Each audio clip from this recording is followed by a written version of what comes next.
A Epístola de Barnabé é um texto do cristianismo primitivo que foi atribuído ao apóstolo Barnabé, companheiro de Paulo.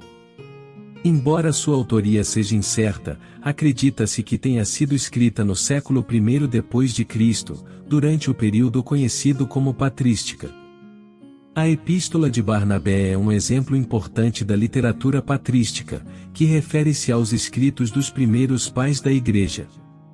Embora não faça parte do cânon bíblico, o texto foi altamente valorizado pelos primeiros cristãos, e frequentemente citado por escritores posteriores. O principal tema abordado na epístola é a relação entre o Antigo e o Novo Testamento. Barnabé argumenta que o Antigo Testamento é um livro profético, e que todas as suas passagens devem ser interpretadas à luz do advento de Jesus Cristo. Outro aspecto destacado na Epístola de Barnabé é a interpretação alegórica das Escrituras. Barnabé defende que muitos elementos do Antigo Testamento devem ser entendidos como símbolos ou prefigurações de eventos e conceitos cristãos. Ele usa várias passagens do Antigo Testamento para apoiar suas interpretações alegóricas, e mostra como a vinda de Jesus e a fundação da Igreja estão enraizadas nas Escrituras judaicas. Além disso, a epístola também aborda questões éticas e morais, exortando os cristãos a viverem de acordo com os princípios do Evangelho. Barnabé enfatiza a importância da fé, da obediência a Deus e da prática da justiça. Embora a epístola de Barnabé não tenha tido a mesma autoridade ou reconhecimento que outros escritos patrísticos, ela contribuiu para o desenvolvimento do pensamento cristão nos primeiros séculos da era cristã. Epístola de Barnabé. Capítulo 1. Filhos e filhas, eu vos saúdo na paz, em nome do Senhor que nos amou. A fé dos destinatários grandes e ricos são os decretos de Deus a vosso respeito. Acima de tudo, eu me alegro imensamente pelos vossos espíritos felizes e gloriosos, pois dele recebestes a semente plantada em vós mesmos, a graça do dom espiritual. Por isso, eu me alegro mais na esperança de me salvar, porque verdadeiramente vejo em vós, que o Espírito da fonte abundante do Senhor foi derramado sobre vós. Em vosso caso, foi isso que me chamou a atenção ao vê-los, o que eu tanto desejava. Estou convencido e intimamente persuadido disso, porque conversei muito convosco.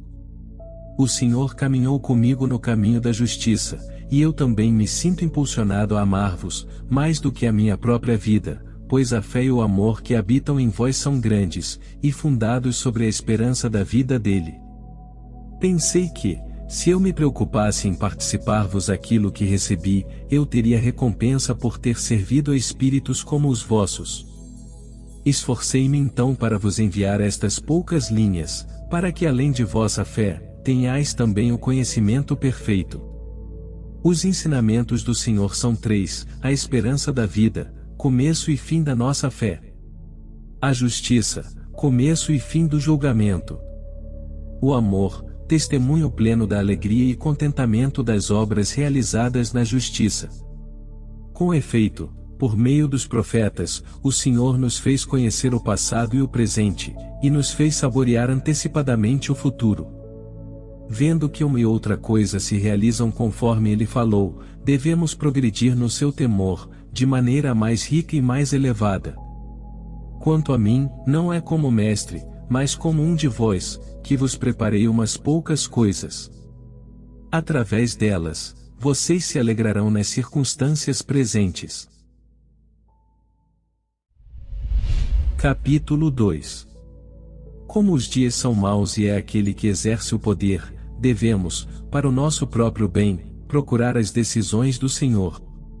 Os auxiliares da nossa fé são o temor e a perseverança, e nossos companheiros de luta são a paciência e o autocontrole. Se essas virtudes permanecem puras diante do Senhor, a sabedoria, a inteligência, a ciência e o conhecimento virão regozijar-se com elas.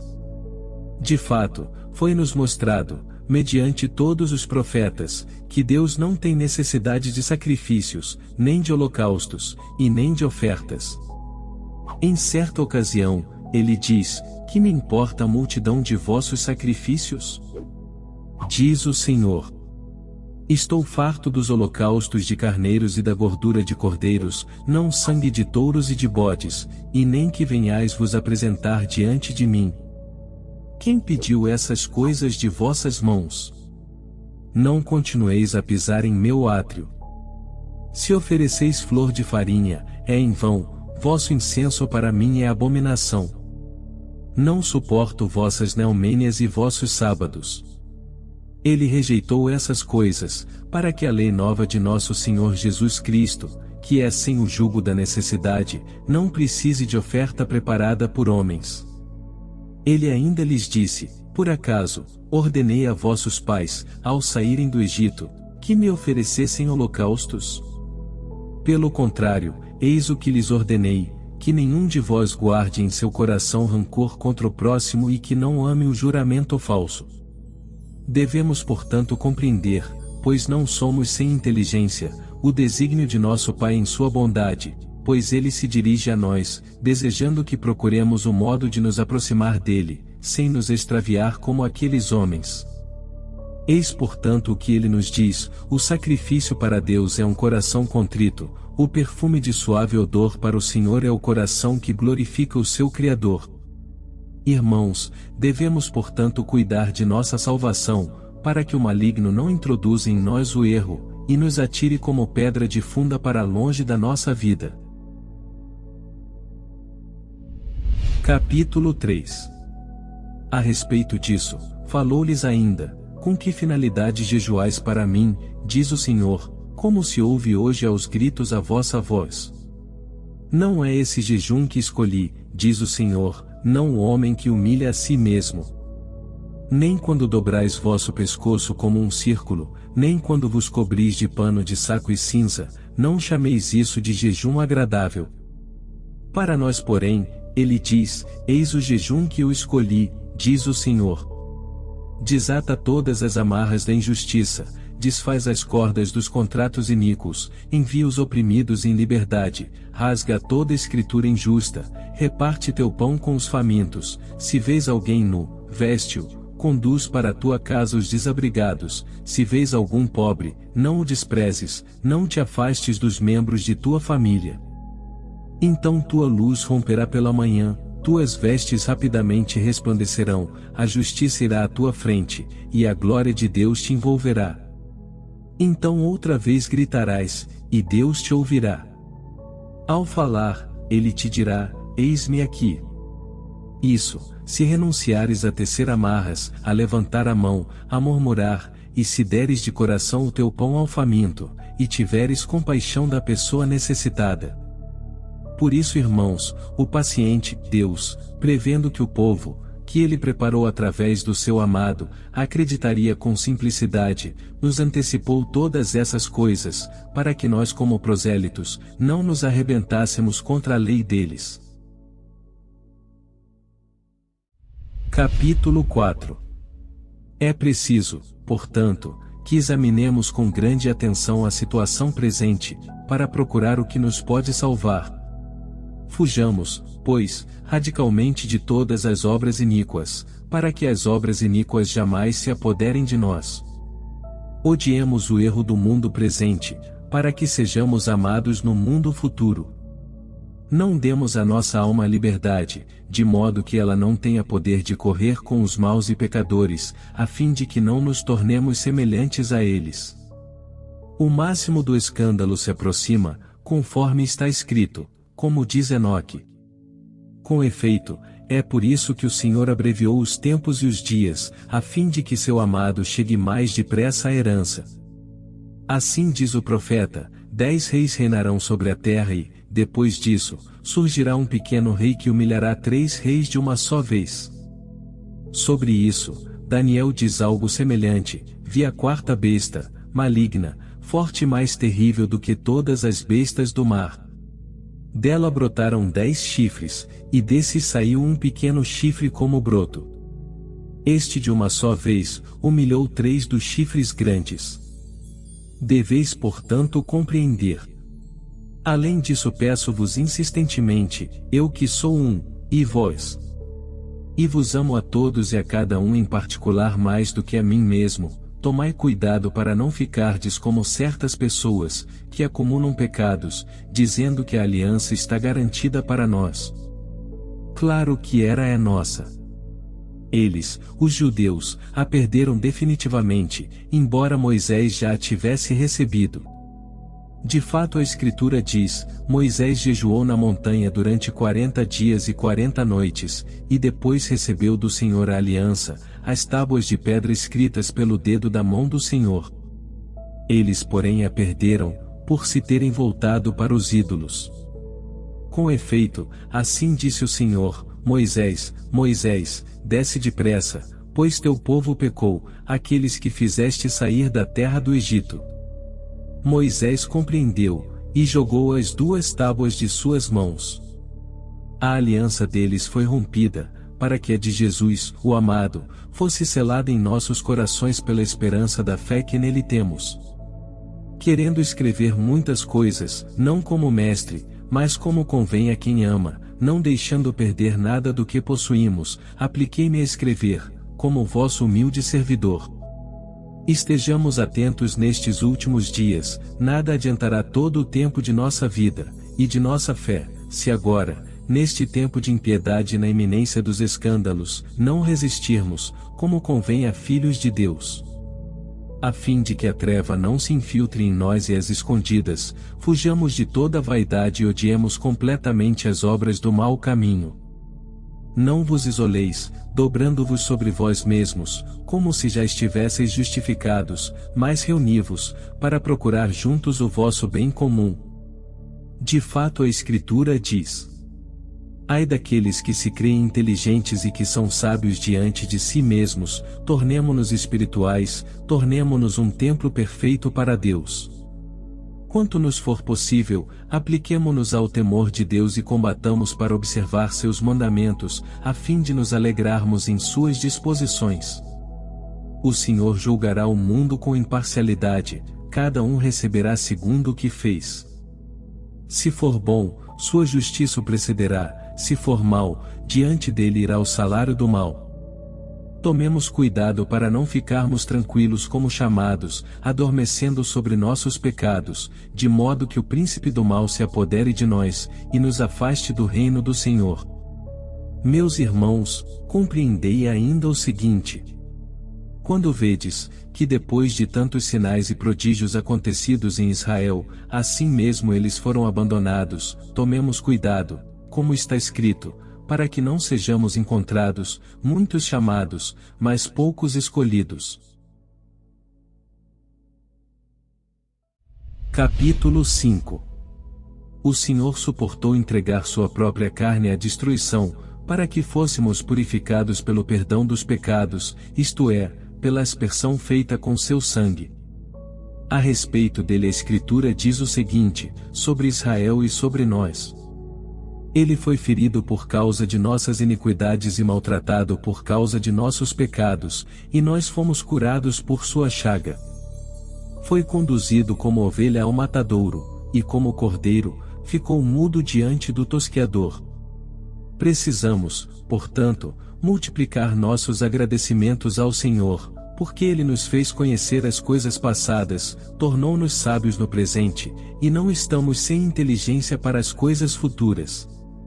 A Escritura diz, não se estendem injustamente as redes para os pássaros.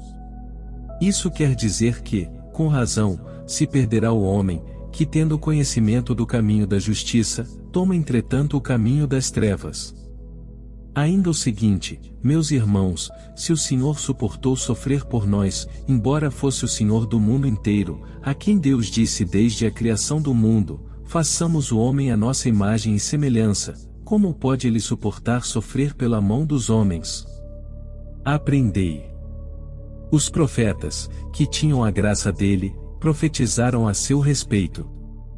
E ele, a fim de destruir a morte e mostrar a ressurreição dos mortos, teve que se encarnar e sofrer, a fim de cumprir a promessa feita aos nossos pais, e preparar para si o povo novo, e demonstrar durante sua estada na terra, que era ele mesmo que julgaria, depois de ter realizado a ressurreição. Por fim, embora ele tivesse ensinado a Israel e realizado tão grandes prodígios e sinais, eles não foram levados por sua pregação a amá-lo acima de tudo.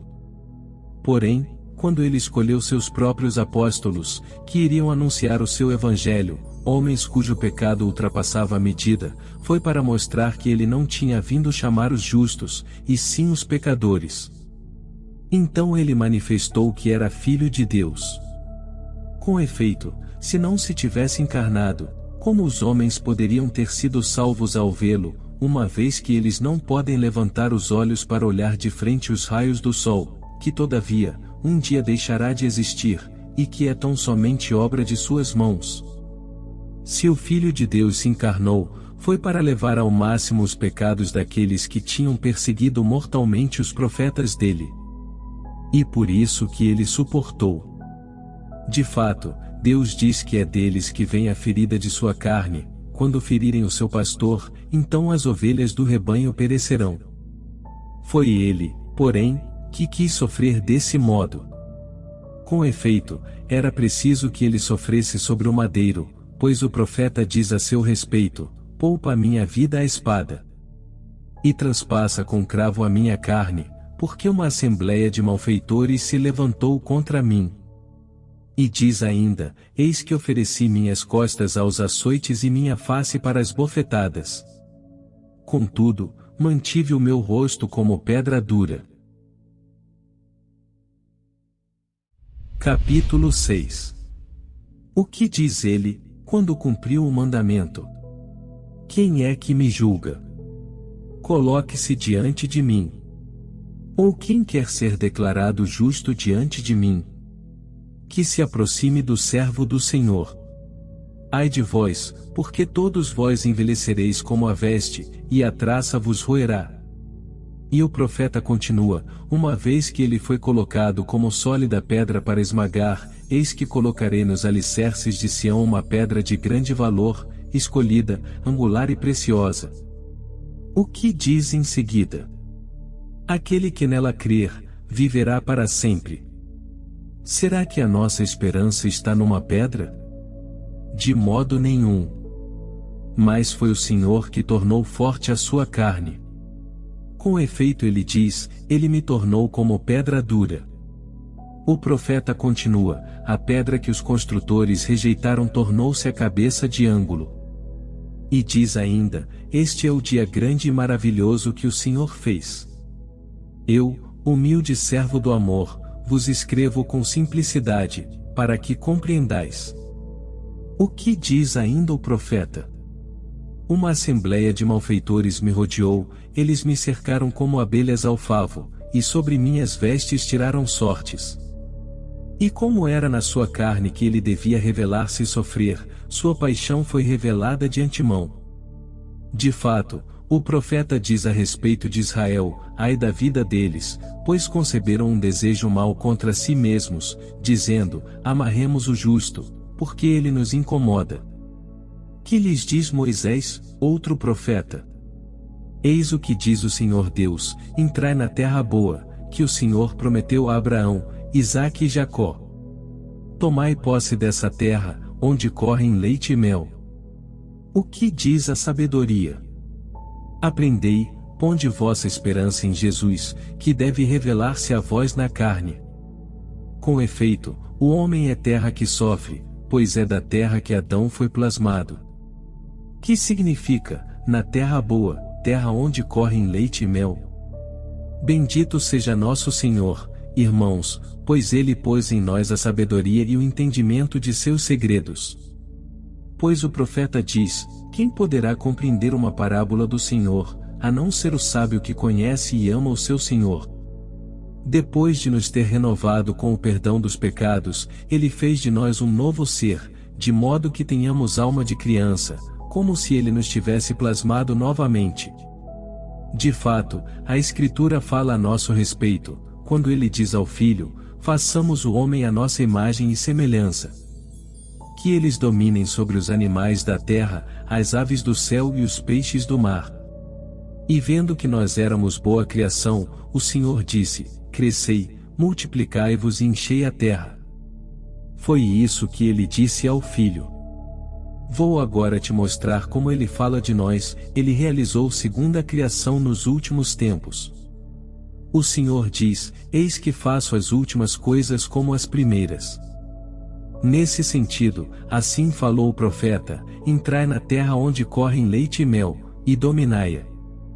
Eis-nos, portanto, criados de novo, conforme o que ele diz ainda por outro profeta: eis, diz o Senhor, que arrancarei deles, isto é, daqueles que o Espírito do Senhor via de antemão os corações de pedra, e implantarei neles corações de carne. De fato, é na carne que ele devia manifestar-se e habitar em nós. Com efeito, meus irmãos, nossos corações assim habitados formam um templo santo para o Senhor. E o Senhor diz ainda: como me apresentarei diante do Senhor e serei glorificado?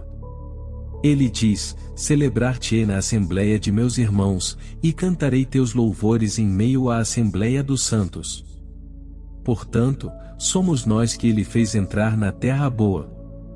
E o que significam o leite e o mel? É porque a criança é nutrida primeiro com o mel e depois com o leite. Igualmente nós, alimentados pela fé na promessa e na palavra, vivemos dominando a terra. Ora, ele tinha dito antes, que eles cresçam, se multipliquem e dominem os peixes. E quem pode hoje dominar as feras, ou os peixes, ou os pássaros do céu? Devemos compreender que dominar implica poder, a fim de que aquele que ordena possa dominar. Se hoje não é assim, ele nos disse o tempo, quando formos perfeitos para sermos herdeiros da aliança do Senhor. Capítulo 7. Compreendei, portanto, filhos da alegria, que o bom Senhor nos revelou tudo de antemão, para que saibamos a quem constantemente celebrar com ação de graças. Se o Filho de Deus, que é Senhor e julgará os vivos e os mortos, sofreu para nos dar a vida por meio de seus ferimentos, acreditamos que o Filho de Deus não podia sofrer, a não ser por causa de nós. Além disso, já crucificado, deram-lhe a beber vinagre e fel. Escutai como os sacerdotes do templo se expressaram sobre isso. O mandamento escrito dizia: quem não jejuar no dia do jejum, será condenado à morte. O Senhor deu esse mandamento, porque também ele devia oferecer a si próprio pelos nossos pecados, como receptáculo do Espírito, em sacrifício, a fim de que fosse cumprida a prefiguração manifestada em Isaque, oferecido sobre o altar. O que diz ele por meio do profeta? Que comam, durante o jejum, do bode oferecido por todos os pecados. Notai bem, e que todos os sacerdotes, e somente eles, comam as vísceras não lavadas com vinagre. Por que isso? Porque vós me fareis beber fel com vinagre, a mim que ofereci minha carne pelos pecados do meu novo povo. Somente vós comereis, enquanto o povo jejuará e se flagelará com um pano de saco e cinza. Isso era para mostrar que ele deveria sofrer na mão deles. Como ele ordenou? Prestai atenção, tomai 2 bodes bonitos e iguais, e oferecei-os em sacrifício, que o sacerdote tome o primeiro como holocausto pelos pecados. E o que farão com o outro? Ele diz: o outro é maldito. Notai como a figura de Jesus é manifestada. Cuspi todos nele, traspassai-o, coroai sua cabeça com lã escarlate, e desse modo, seja expulso para o deserto. Feito isso, aquele que leva o bode o conduz ao deserto, tira-lhe a lã e a coloca sobre um arbusto chamado sarça, cujos frutos costumamos comer quando nos encontramos no campo. Somente os frutos da sarça são doces. O que significa isso? Prestai atenção, o primeiro bode sobre o altar, o outro é maldito. Justamente o maldito é que é coroado. É que eles o verão, naquele dia, trazendo sobre sua carne um manto escarlate, e dirão: não é este que outrora crucificamos, depois de o ter desprezado, transpassado e cuspido? Na verdade, era este que então se dizia Filho de Deus. Qual a sua semelhança com aquele? São bodes semelhantes, belos, iguais, para que quando o virem, então fiquem espantados com a semelhança do bode. Eis portanto a figura de Jesus que devia sofrer. E por que se coloca a lã no meio dos espinhos? É uma figura de Jesus proposta para a igreja, porque os espinhos são terríveis. Aquele que quer pegar a lã escarlate deve sofrer muito, e deve apossar-se dela através da dor. Ele diz, dessa forma, aqueles que desejam ver-me e alcançar o meu reino, devem passar por tribulações e sofrimentos, para se apossar de mim. Capítulo 8. E que figura pensais que representa o mandamento dado a Israel? Os homens que têm pecados consumados, ofereçam a novilha, a imolem, e depois queimem? Além disso, as crianças deviam recolher as cinzas, colocá-las nos vasos, enrolar a lã escarlate num pedaço de madeira, de novo aqui a imagem da cruz, a lã escarlate e o hisopo. E assim, as crianças deviam aspergir todos os membros do povo, para que ficassem purificados dos pecados. Reconhecei como ele vos fala com simplicidade, a novilha é Jesus, os pecadores que a oferecem são aqueles que o conduziram para ser imolado. Basta com esses homens, basta com a glória dos pecadores, as crianças que fazem a aspersão, são aqueles que nos anunciaram a remissão dos pecados e a purificação do coração. A eles foi conferida a autoridade de anunciar o Evangelho, e são 12 para testemunhar as tribos, pois as tribos de Israel eram 12. E por que são 3 crianças que fazem a aspersão? Para testemunhar Abraão, Isaque e Jacó, que são grandes diante de Deus. E a lã sobre o madeiro? Ela significa que o reino de Jesus está sobre o madeiro e os que nele esperam viverão para sempre. Contudo, por que se põem juntos a lã e o hisopo? Porque no seu reino haverá dias maus e poluídos, durante os quais seremos salvos. Com efeito, é pelo respingo poluído do hisopo que se cura, aquele cuja carne está doente. E por isso que esses acontecimentos são tão claros para nós, mas para eles tão obscuros, pois eles não ouviram a voz do Senhor. Capítulo 9.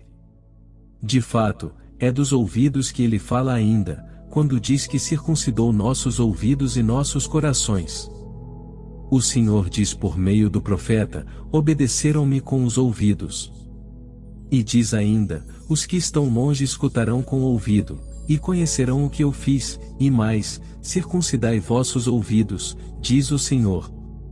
E diz também, escuta Israel, eis o que diz o Senhor teu Deus, quem deseja viver para sempre?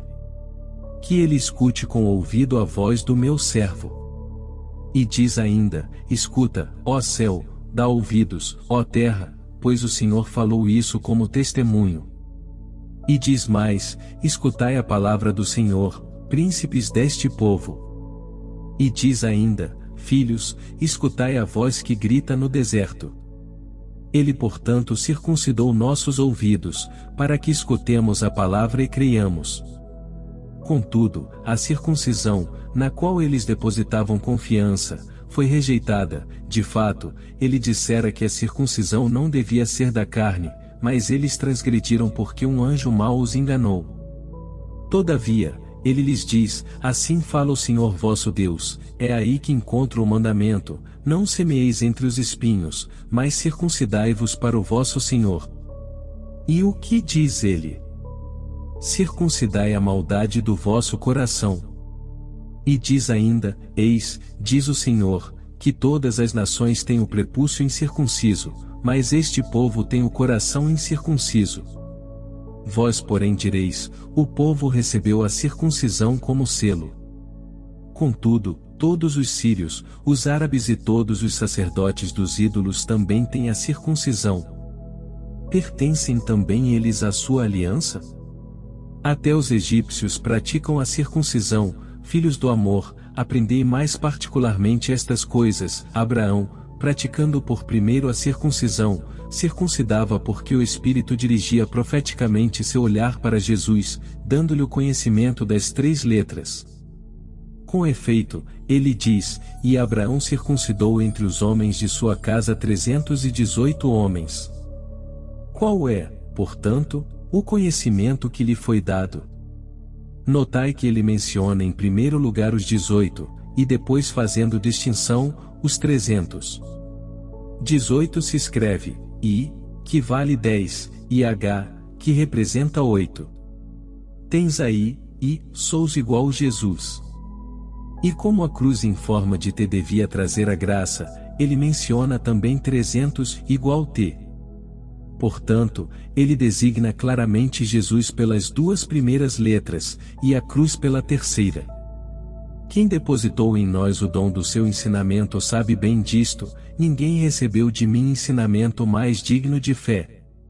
Sei, porém, que vós sois dignos. Capítulo 10. Moisés disse, não comereis porco, nem águia, nem gavião, nem corvo, nem peixe algum que não tenha escamas. Porque ele tinha em mente 3 ensinamentos. Por fim, ele diz a eles no Deuteronômio, exporei a esse povo as minhas decisões. A proibição de comer, não é portanto mandamento de Deus, pois Moisés falava simbolicamente, eis o significado do que ele diz sobre o porco. Não te ligarás a esses homens que se assemelham aos porcos, isto é, que quando vivem na abundância, se esquecem do Senhor, mas na necessidade reconhecem o Senhor. Assim é o porco, enquanto está comendo ele não conhece seu dono, mas quando está com fome, ele grunhe, e uma vez tendo comido, volta a se calar. Ele diz, também não comerás a águia, nem o gavião, nem o milhafre, nem o corvo, isto é, não te ligarás, imitando-os, a esses homens que não sabem ganhar o alimento por meio do trabalho e do suor, mas que em sua injustiça arrebatam o bem alheio. Andam com ar inocente, mas espionam e observam a quem vão despojar por ambição. Eles são como essas aves, as únicas que não providenciam o alimento por si próprias, mas se empoleiram ociosamente, procurando a ocasião de se alimentar da carne dos outros, são verdadeiros flagelos por sua crueldade. Ele continua, não comerás moreia, nem polvo, nem molusco, isto é, não te assemelharás, ligando-te a esses homens que são radicalmente ímpios, e já estão condenados à morte. O mesmo acontece com esses peixes, são os únicos amaldiçoados, que nadam nas profundezas, sem subirem como os outros, permanecem no fundo da terra, habitando o abismo. Também não comerás a lebre. Por que razão? Isso quer dizer, não serás pederasta, nem imitarás aqueles que são assim. Porque a lebre, a cada ano, multiplica seu ânus. Ela tem tantos orifícios quanto o número de seus anos. Também não comerás a hiena. Isso quer dizer, não serás nem adúltero, nem homossexual, e não te assemelharás àqueles que são assim. Por que razão? Porque esse animal muda de sexo todos os anos e torna-se ora macho, ora fêmea. Ele odiou também a doninha.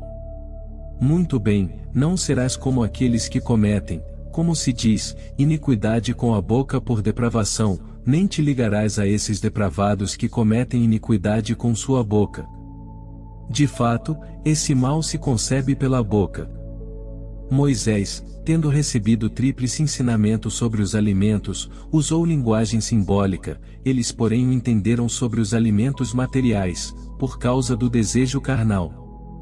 Davi recebeu o conhecimento desse mesmo ensinamento tríplice. Ele fala de forma semelhante, feliz o homem que não vai ao conselho dos ímpios, como os peixes que se movem nas trevas para o fundo, e que não para no caminho dos pecadores, como aqueles que aparentam temer ao Senhor, mas pecam como o porco, e que não se assentou na cátedra da pestilência, como as aves que se postam para a rapina.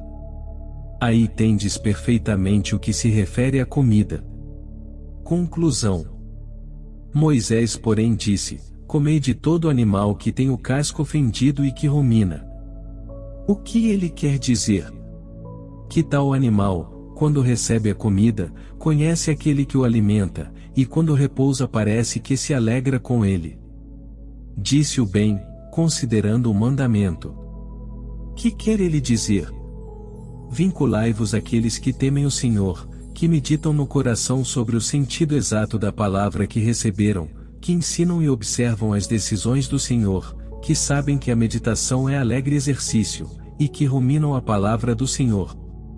O que significa o casco fendido?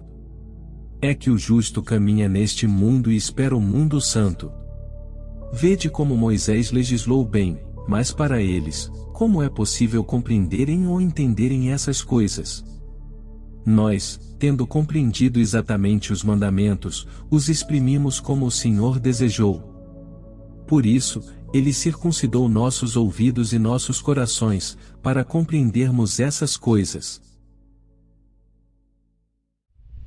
Capítulo 11. Pesquisemos se o Senhor teve intenção de falar antecipadamente, sobre a água e sobre a cruz. Quanto à água, está escrito que Israel não teria recebido o batismo que leva à remissão dos pecados, mas que eles próprios teriam constituído um. Com efeito, diz o profeta, pasma, ó céu, e que a terra trema ainda mais, pois este povo cometeu mal duplo, eles me abandonaram, a mim que sou a fonte viva da água, e cavaram para si mesmos uma cisterna de morte. Por acaso o Sinai, minha montanha santa, é rocha deserta? Vós sereis como os passarinhos que voam, quando se lhes tira o ninho. E o profeta diz ainda, eu marcharei à tua frente, aplanarei as montanhas, quebrarei as portas de bronze, despedaçarei as trancas de ferro, e te darei tesouros secretos, escondidos, invisíveis, a fim de que saibam que eu sou o Senhor Deus. Tu habitarás numa caverna alta de rocha sólida, onde a água não falta nunca. Vereis o Rei em sua glória, e vossa alma meditará no temor do Senhor. Ele diz ainda por meio de outro profeta, quem assim age, será como a árvore plantada junto à corrente d'água, e que dá seu fruto no tempo certo. Sua folhagem não cairá, e tudo o que ele fizer terá sucesso. Não são assim os ímpios, não são assim, eles são antes, como a poeira que o vento espalha na face da terra. E por isso que os ímpios não se levantarão no julgamento, nem os pecadores no conselho dos justos. Pois o Senhor conhece o caminho dos justos, mas o caminho dos ímpios perecerá. Notai que ele designa ao mesmo tempo a água e a cruz. Com efeito, ele quer dizer, felizes aqueles que, tendo lançado sua esperança na cruz, desceram para a água. Pois ele diz que o salário vem no tempo certo. Então, diz ele, eu o retribuirei. Mas para hoje, ele diz, sua folhagem não cairá. Isso significa que toda palavra de fé e amor que sair da vossa boca, será para muitos causa de conversão e de esperança. E outro profeta diz ainda, e a terra de Jacó era celebrada mais do que qualquer outra terra. Isso quer dizer que ele glorifica o vaso do seu espírito. O que diz ele a seguir? Havia um rio que corria, vindo da direita, e árvores esplêndidas auriam dele seu crescimento. Qualquer pessoa que delas comer, viverá eternamente. Isso significa que descemos para a água carregados de pecados e poluição, mas subimos dela para dar frutos em nosso coração, tendo no espírito o temor e a esperança em Jesus. Quem comer deles viverá eternamente, quer dizer, quem escutar quando tais palavras são ditas, e crer nelas, viverá eternamente. Capítulo 12. Da mesma forma, é sobre a cruz que ele fala por meio de outro profeta, quando tais coisas se cumprirão. Diz o Senhor, quando um madeiro for estendido no chão e depois novamente levantado, e quando o sangue gotejar do madeiro. Eis que se fala de novo da cruz e daquele que seria crucificado. Ele ainda fala a Moisés, quando Israel é atacado pelos povos estrangeiros, para lembrar-lhes, nesse combate, que era pelos pecados deles que estavam sendo entregues à morte. Falando ao coração de Moisés, o Espírito lhe fez representar a figura da cruz e de quem sofreria, pois diz ele, se não esperarem nele, serão eternamente atacados. Então Moisés amontoou as armas no meio do combate, e de pé, no lugar mais alto de todos, estendeu os braços, e assim Israel venceu novamente. Em seguida, cada vez que os abaixava, os israelitas sucumbiam outra vez. Por quê? Para que soubessem que não podiam ser salvos se não confiassem nele. Por meio de outro profeta ele diz ainda: o dia inteiro estendi meus braços para um povo desobediente, e que se opõe ao meu justo caminho. Outra vez ainda, no momento em que Israel sucumbia, Moisés fez prefiguração de Jesus, mostrando que ele devia sofrer, e justamente aquele que acreditavam estar morto na cruz, haveria de dar a vida. De fato, o Senhor fez com que todo tipo de serpentes os mordessem, e eles morriam, embora a serpente tenha sido para Eva o instrumento da desobediência. Ele queria assim convencê-los, de que era por causa da desobediência deles que seriam entregues à tortura da morte. Finalmente, o próprio Moisés tinha ordenado: não tereis, como vosso Deus, nenhuma imagem fundida ou esculpida. Mas ele próprio fez uma serpente de bronze, colocou-a diante de todos e convocou o povo. Quando se reuniram naquele lugar, suplicaram a Moisés que intercedesse pela cura deles. Moisés, porém, lhes respondeu: quando alguém de vós for mordido, venha até a serpente fixada ao madeiro e creia com confiança. Crendo que essa serpente, embora morta possa dar a vida, no mesmo instante será salvo. Assim fizeram eles. Eis aqui de novo a glória de Jesus, porque tudo está nele, e tudo é para ele. Que diz ainda Moisés a respeito do profeta Jesus, filho de Navi, dando-lhe esse nome somente para que todo o povo ouvisse, que o Pai revela todas as coisas em torno de seu filho Jesus. Enviando-o para explorar o país, depois de lhe ter dado esse nome, Moisés disse a Jesus, filho de Navi: toma em tuas mãos um livro e escreve o que diz o Senhor. Nos últimos dias, o Filho de Deus arrancará pelas raízes a casa de Amaleque. Mais uma vez, eis que Jesus, manifestado em prefiguração carnal, não filho de homem, mas filho de Deus. Por que diriam que o Cristo é filho de Davi? O próprio Davi, temendo e prevendo o erro dos pecadores, profetiza: disse o Senhor ao meu Senhor: assenta-te à minha direita, até que eu ponha os teus inimigos como estrado para teus pés. Isaías também diz: o Senhor disse ao Cristo: meu Senhor, eu o tomei pela mão direita, para que as nações lhe obedeçam, e eu romperei a força dos reis. Vede como Davi o chama Senhor, e não filho. Capítulo 13. Vejamos agora qual é o povo que recebe a herança. Se este, ou se o primeiro. E a aliança, é para nós, ou para aqueles? Escutai então o que diz a Escritura a respeito do povo. Isaque rezava pela sua mulher Rebeca, que era estéril, e ela concebeu.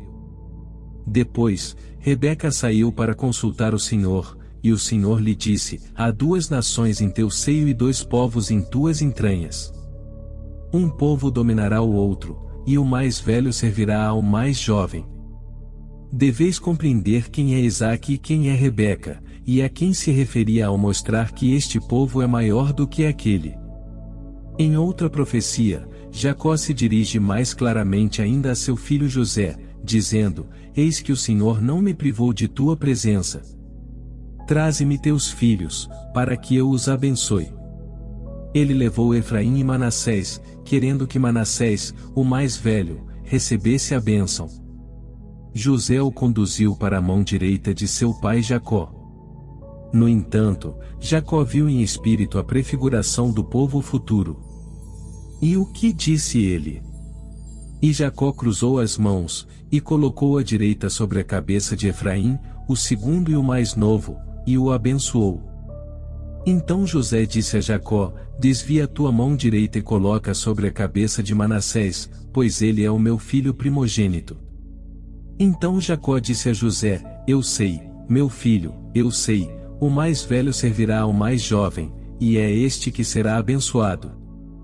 Vede a quem ele se referia ao decidir que este povo seria o primeiro e o herdeiro da aliança. Se isso ainda nos é lembrado no caso de Abraão, então nosso conhecimento torna-se completo. O que é que ele diz então a Abraão, pelo fato de que somente ele tinha acreditado, e foi estabelecido na justiça? Abraão, eis que eu te estabeleci como pai de nações que, embora incircuncisas, acreditam em Deus. Capítulo 14. Muito bem, porém vejamos, pesquisemos, para ver se ele deu ao povo a aliança que prometera juramento a seus antepassados. Certamente ele a deu, mas eles não foram dignos de recebê-la por causa de seus pecados. De fato o profeta diz, Moisés jejuou 40 dias e 40 noites no Monte Sinai, para receber a aliança do Senhor com o povo. E Moisés recebeu do Senhor as 2 tábuas escritas em espírito pelo dedo da mão do Senhor. Moisés as tomou, e começou a descer para levá-las ao povo. Então disse a Moisés o Senhor, Moisés, Moisés, apressa-te a descer, pois teu povo, que fizeste sair da terra do Egito, pecou. Moisés compreendeu que eles ainda tinham feito para si imagens de metal fundido. Então ele atirou de suas mãos as tábuas, e as tábuas da aliança do Senhor se quebraram. Moisés portanto a recebeu, mas eles não foram dignos dela. Aprendei como nós a recebemos. Moisés a recebeu como servo, mas o próprio Senhor, depois de sofrer por nós, não a entregou como o povo da herança. Ele apareceu, para que aqueles levassem ao máximo a medida dos pecados e nós recebêssemos a aliança mediante o Senhor Jesus, o herdeiro. Jesus foi preparado por ocasião de sua manifestação, para libertar das trevas nossos corações já consumidos pela morte e entregues aos desvios da iniquidade, e para estabelecer conosco uma aliança com a palavra. De fato, está escrito que o Pai lhe ordenou libertar-nos das trevas, a fim de preparar para si um povo santo. Diz portanto o profeta, eu, o Senhor teu Deus, te chamei na justiça, e te tomarei pela mão e te fortificarei. Eu te coloquei como aliança de um povo, como luz das nações, para abrir os olhos dos cegos, para libertar das cadeias os prisioneiros e da prisão aqueles que estão nas trevas.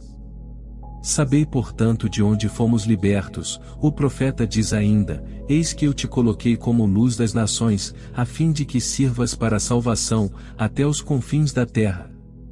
Assim diz o Senhor, o Deus que te libertou. E o profeta diz ainda, o Espírito do Senhor está sobre mim, e por isso me ungiu para anunciar aos pobres o evangelho da graça.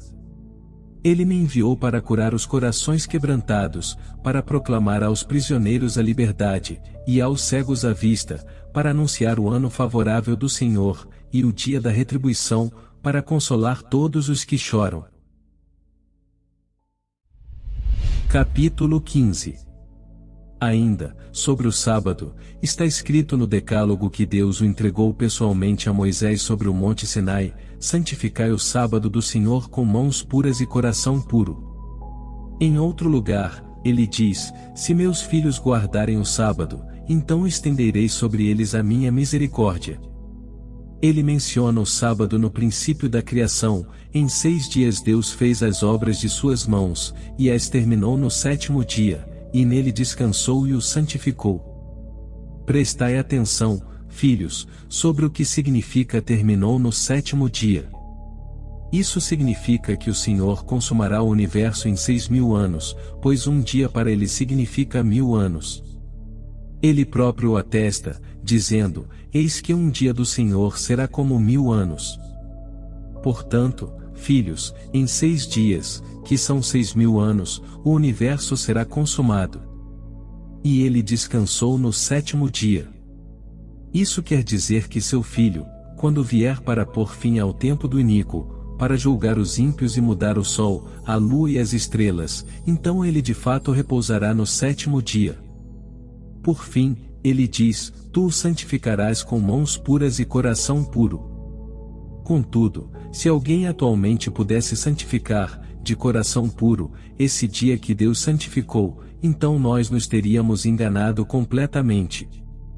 Porém, se este agora não é o caso, Ele o santificará verdadeiramente no repouso, quando nós formos capazes disso, isto é, quando tivermos sido justificados, e tivermos recebido o objeto da promessa, quando não houver mais iniquidade, e o Senhor tiver renovado tudo.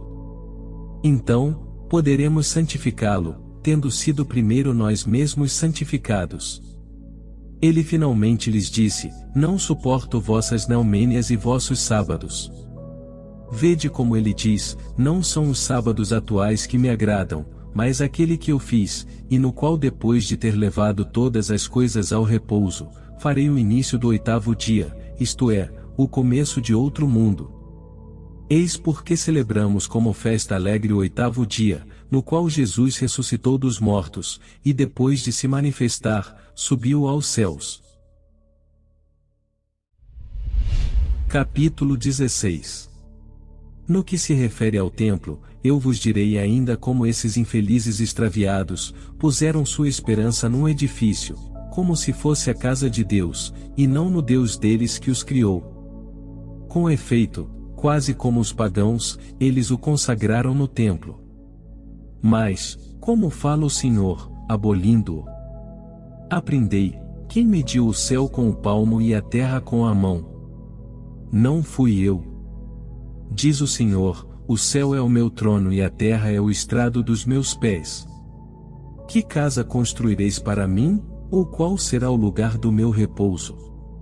Vede como era vã a esperança deles.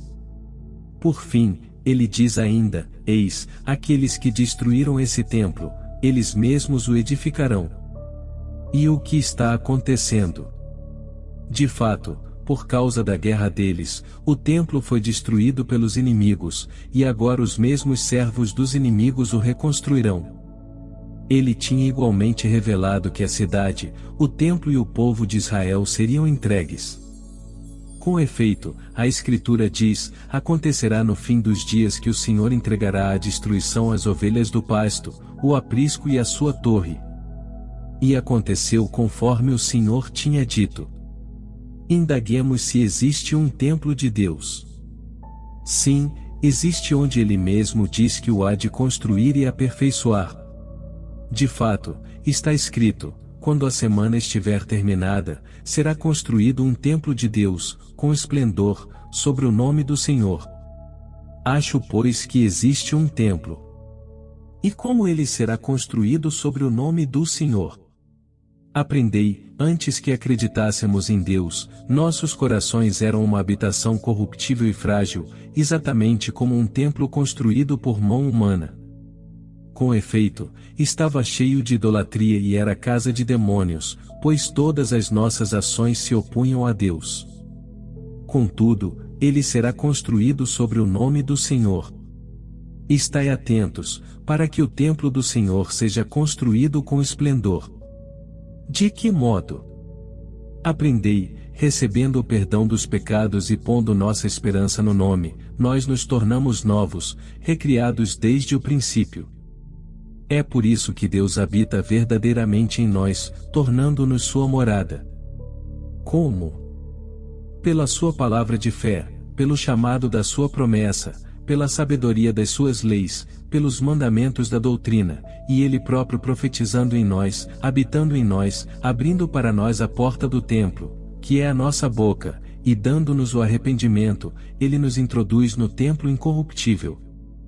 De fato, quem deseja ser salvo não olha para o homem, mas para aquele que habita nele, e fala por meio dele. Maravilhado, Neumênias é o primeiro dia do mês lunar, a lua nova ou Neumênia, era uma festa celebrada tanto entre os israelitas como entre os cananeus.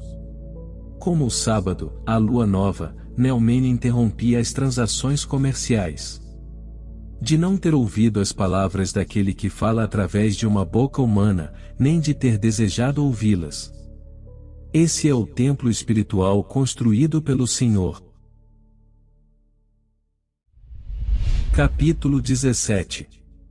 Eu vos expliquei essas coisas com a maior simplicidade possível, e espero não ter deixado nada de lado. Com efeito, se vos escrevesse sobre o presente ou o futuro, não compreenderíeis, pois isso permanece em parábolas. Capítulo 18. Sobre esse assunto, chega. Passemos para outro tipo de conhecimento e ensinamento. Existem dois caminhos de ensinamento e autoridade, o da luz e o das trevas. A diferença entre os dois é grande. De fato, sobre um estão postados os anjos de Deus, portadores da luz, e sobre o outro, os anjos de Satanás. Um é senhor de eternidade em eternidade, o outro é príncipe do presente tempo da iniquidade. Capítulo 19. Este é o caminho da luz. Se alguém quer andar no caminho e chegar ao lugar determinado, que se esforce em suas obras.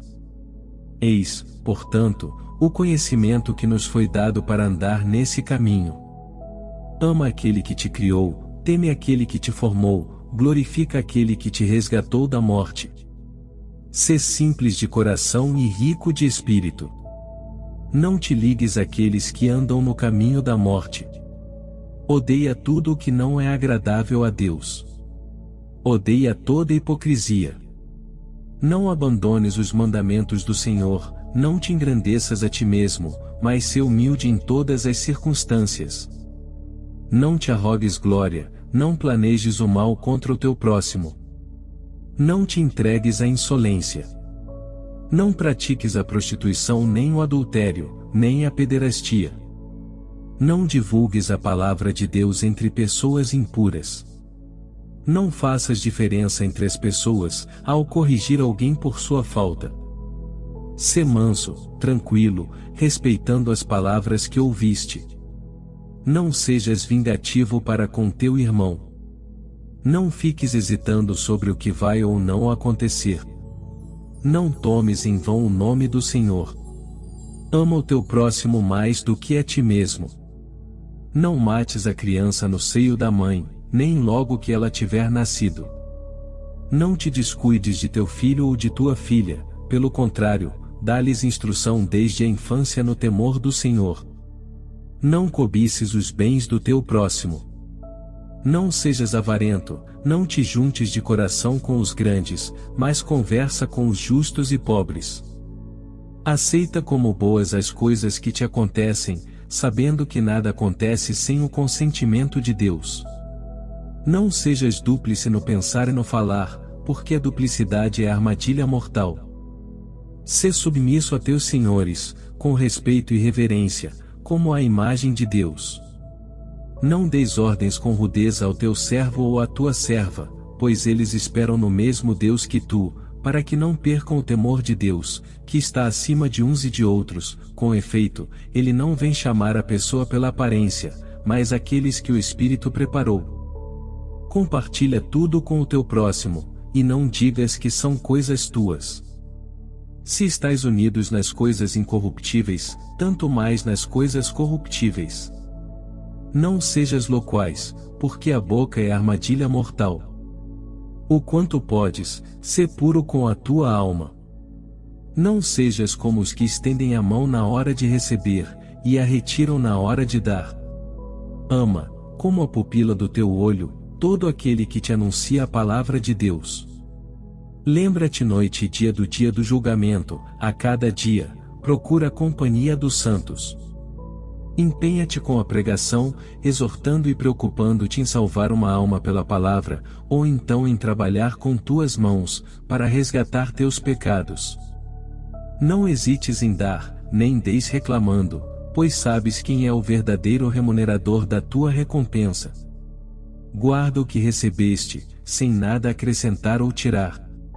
Odeia totalmente o mal, julga de modo justo. Não provoques divisão, pelo contrário, reconcilia aqueles que brigam entre si. Confessa os teus pecados. Não te apresentes em má consciência para a oração. Capítulo 20. O caminho da treva é tortuoso e cheio de maldições. De fato, em sua totalidade, ele é o caminho da morte eterna nos tormentos. Nele se encontram as coisas que arruinam a alma dos homens: idolatria, insolência, altivez do poder, hipocrisia, duplicidade de coração, adultério, homicídio, rapina, orgulho, transgressão, fraude, maldade, arrogância, feitiçaria, magia, avareza, e ausência do temor de Deus. São os que perseguem os bons, odeiam a verdade, amam a mentira, ignoram a recompensa da justiça, não se ligam ao bem nem ao julgamento justo. Não cuidam da viúva e do órfão, não vigiam para o temor de Deus, mas para o mal, afastam-se da mansidão e da paciência.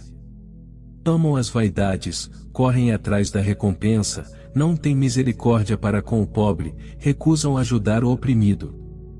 Difamam facilmente, ignoram o seu Criador, matam crianças, corrompem a imagem de Deus. Não se compadecem do necessitado, não se importam com os atribulados, defendem os ricos, são juízes injustos com os pobres, e por fim, são pecadores consumados. Capítulo 21. É bom, portanto, aprender as sentenças do Senhor que estão escritas, e a elas conformar o comportamento.